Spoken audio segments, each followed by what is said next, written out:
So what if I told you Earth has two other moons, except they're not made of rock? They're these enormous, almost invisible clouds of dust, basically sharing our orbit. Ghost moons. It's a great name for them. Right.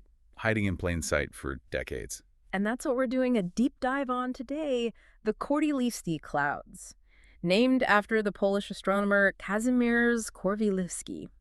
We want to unpack that whole story and, figure out why they suddenly matter so much for the future of space travel. Okay, let's get into it. The location is key here. We're talking about the L4 and L5 Lagrange points. Right. For anyone listening, just picture the moon's orbit.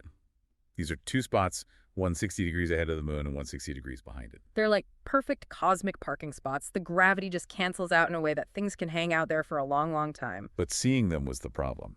Kordylewski first claimed he saw them way back in 1961. He did, but it was hugely controversial for, more than 50 years?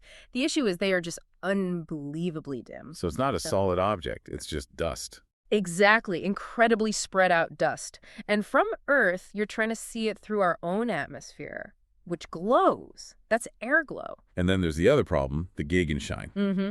That's the big one. It's this faint background glow from all the other dust in the solar system catching the sunlight. So it's like trying to spot a ghost in a fog bank. A very, very bright fog bank, yeah.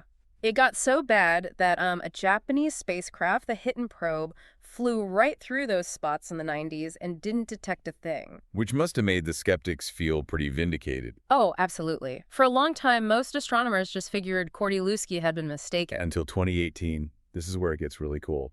A team of Hungarian astronomers finally got tentative confirmation. They did. They had a brilliant idea. Instead of just trying to take a picture, which we know doesn't really work. They used polarization. Exactly. They used special filters to look for light that was specifically being scattered by dust particles. Right. It's a way of, filtering out all that background noise from the Gegenschein.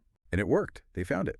So what are they actually like? Hell, they're not neat little blobs. They're huge, kind of messy structures. And they're not even perfectly centered on L4 and L5. They're off by about 6 to 10 degrees. And the L5 cloud, its core is something like 25,000 kilometers across. Roughly, yeah. I mean, we're talking about something multiple times the size of Earth. But what's really fascinating is that they're dynamic. They're not permanent. Wait, how can they be stable but not permanent? So the location is stable, but the dust itself is always coming and going. New interplanetary dust gets trapped for a while, maybe a few decades. But eventually, the sun's gravity gives it a little nudge and it escapes. The whole structure can shift in just a few days. So if you're trying to build something there, or use it as a base, you need to constantly know how its density is shifting. You need to know where to focus your resources. That's a great way to put it. And that kind of challenge isn't just in space. Lots of businesses need help figuring out where new agents for automation and integration can make the most impact. It's why our sponsor, embersilk.com, is so valuable. If you need help with AI, whether it's for training, automation, or software development, they can help you figure out exactly where to focus. You should check them out at embersilk.com. A perfect connection. So getting back to these dynamic clouds, why are they so attractive for future infrastructure if they're always changing? Because it's not about the dust, it's Okay. about the location. The gravitational stability of L4 and L5 is the prize. Getting a satellite or a station to one of those points takes way less fuel-less delta V than getting to the moon's surface. So you could build things there, like a staging point for deeper space missions. Exactly. Orbital gas stations, communication hubs, maybe even assembly yards for ships going to Mars. The possibilities for both civilian and, military applications are pretty huge. But people are already planning missions to go map them out Oh, properly. yeah. There are serious proposals on the table for both ground-based observation campaigns and actual rendezvous missions to fly out there, probably using super efficient ion propulsion. Okay, but there's an obvious question.